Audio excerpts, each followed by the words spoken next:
'n dapper klein hondjie. Karlien hou vreeslik baie daarvan as mamma vir haar en haar boetie Hansie na die park toe neem.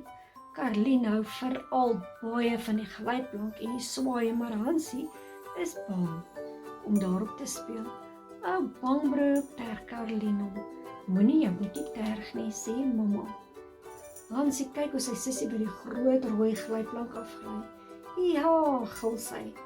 Vrolik, dis daarom vreeslik lekker. Jy moet dit ook probeer, Hansie. Nee, dankie, sê Hansie skamerig. Ek bly maar eerder net hier onder. Volgende is die geel swaaie aan die beurt. Jy kan ook kom swaai, Hansie. Dis nou as jy nie te bang is nie, terg Karlien. Hansie kyk hoe sy sussie vrolik oor die speelgrond na die swaaie hardloop, maar hy bly net waar hy is. Die groot honde speel graag by die swaai en hy was net te bang om ook daar te gaan speel. Skielik hoor Hansie hoe Karlien benoud gil. Dan sien Hansie dat die groter honde in 'n sirkel om Karlien hardloop en hard blaf terwyl hulle speel. Karlien lyk vreeslik bang en verlore. Hansie besef dat hy nou 'n dapper klein hondjie sal moet wees om sy sussie te gaan help.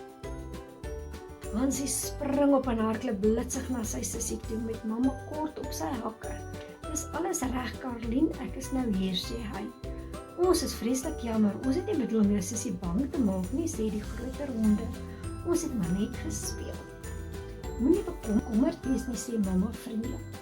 Almal voel soms 'n bietjie bang, selfs die dapperste klein hondjies. Karlien is so trots op haar klein boetie wat sy hom sommer 'n spesiale drukkie gee. Jy is my held, Hansie, sê sy bly en die beste boetie ooit.